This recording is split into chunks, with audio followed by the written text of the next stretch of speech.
నమస్తే న్యూస్ 24 తెలుగుకు స్వాగతం. వార్తల్లోని ముఖ్యాంశాలు ఇప్పుడు చూద్దాం. ఓటర్ల జాబితా ప్రత్యేక సమగ్ర సవరణ ఎస్ఐఆర్ ప్రక్రియపై ప్రజలు ఎలాంటి అపోహలకు గురికావద్దని, అర్హులైన ఏ ఒక్కరి ఓటు తొలగించబడదని electoral registration officer ERO Pongunuru tahsildar Chandrasekhar Reddy స్పష్టం చేశారు. తహసీల్దార్ కార్యాలయంలో నిర్వహించిన విలేకరుల సమావేశంలో ఆయన మాట్లాడారు. ప్రతి ఓటరు బిఎల్ఓలు ద్వారా అందజేస్తున్న ఎన్యూమరేషన్ ఫారాలను తీసుకుని పూర్తి వివరాలతో నింపి సమర్పించాలని సూచించారు. ఒకటి కంటే ఎక్కువ చోట్ల ఓటు నమోదు వారు ఒక్కచోట మాత్రమే ఎన్యూమరేషన్ ఫారం సమర్పించాలని తెలియజేశారు. 2 చోట్ల ఫారాలు సమర్పిస్తే ప్రజా ప్రాతినిధ్య చట్టం 1950 ఆర్పి యాక్ట్ సెక్షన్ 31 ప్రకారం జరిమానాతో పాటు ఏడాది వరకు జైలు శిక్ష విధించే అవకాశం ఉందని హెచ్చరించారు.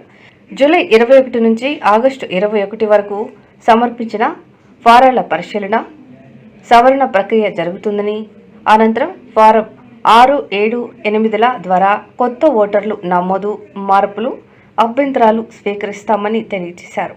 సెప్టెంబర్ 22న తుది ఓటర్ల జాబితాను విడుదల చేయనున్నట్లు వెల్లడించారు. అవసరం ఉంది. సో కాబట్టి ఎక్కడ ఎలాంటి అనుమానం అవసరం లేదు. ఇప్పుడు ప్రజెంట్ ఓటు ఉండి గతంలో మ్యాప్ అయింటే ఎలాంటి ప్రూఫ్స్ అవసరం లేదు. మ్యాప్ కాని వాళ్ళకి మనం డ్రాఫ్ట్ పబ్లికేషన్ తర్వాత నోటీస్ ఇవ్వడం జరుగుతుంది. నోటీస్ ఇస్తే ఏదో ఒక ప్రూఫ్ సబ్మిట్ చేస్తే సరిపోతుంది. అది కూడా 87 ముందు డేట్ ఆఫ్ బర్త్ ఉంటే, జన్మించి ఉంటే సెల్ఫ్ అంటే ఓటర్ యొక్క ప్రూఫ్లు ఇస్తే సరిపోతుంది. 87 నుంచి 2004 మధ్యలో జన్మించి ఉండి అప్పుడు ఎస్ఐఆర్లో మ్యాపింగ్ కాకపోతే ఓటర్ యొక్క ఆధారాలతో పాటు మదర్ కానీ ఫాదర్ కానీ ఇంకొక వాళ్ళ పేరెంట్స్లో ఎవరో ఒకటి ఆధారం సమర్పించాల్సి ఉంటుంది. 2004 తర్వాత జన్మించి ఉంటే 3 ఇవ్వాలి. అంటే ఓటర్ యొక్క ప్రూఫ్, ఫాదర్ అండ్ మదర్ ముగ్గురు ఇవ్వాలి. సో ఇందులో మనం అంటే ఎవరైనా చనిపోయి ఉంటారంటే దాని డెత్ సర్టిఫికేట్ అవి ఇస్తే సరిపోతుంది. సో ఇది మనకి ఎస్ఐఆర్ ప్రక్రియకు సంబంధించి విధి విధానాలు. సో దీంట్లో అందరూ కూడా భాగస్వాములు కావాలా. మన నియోజకవర్గం సంబంధించి ఖచ్చితమైన సమాచారం ఉంచి ఖచ్చితమైన ఓటర్ లిస్టును మనం తయారు చేసుకోవడానికి ప్రతి ఒక్కరూ ఓటర్లు, రాజకీయ పార్టీ ప్రతినిధులు, బిఎల్ఏసు, అందరూ మీడియా సోదరులు కూడా అందరూ సహకరించి మన నియోజకవర్గంలో ఎలాంటి తప్పు తడకలు లేని ఒక ఓటర్ లిస్టు తయారు చేయడానికి అందరూ సహకరించాలని కోరుతున్నాము. సో దీంట్లో మనకు ఎన్యూమరేషన్ ఫారం బ్యాక్ సైడే డీటెయిల్గా ఇన్స్ట్రక్షన్స్ ఇవ్వడం జరిగింది.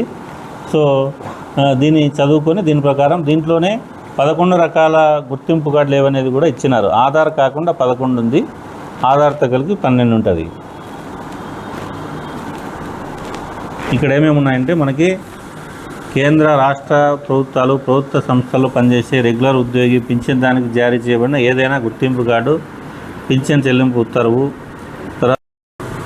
ముఖ్యంగా మనకు ఈ ఆన్లైన్ డిజిటలైజేషన్, ఫామ్ డిజిటలైజేషన్ అనేది తక్కువ ఉందని ఉద్దేశంతో ఎలక్షన్ కమిషన్ వారు రేపు ఎల్లుండి అంటే 27, 28వ తారీఖులు స్పెషల్ క్యాంపెయిన్ డేస్ నిర్వహించమని చెప్పినారు.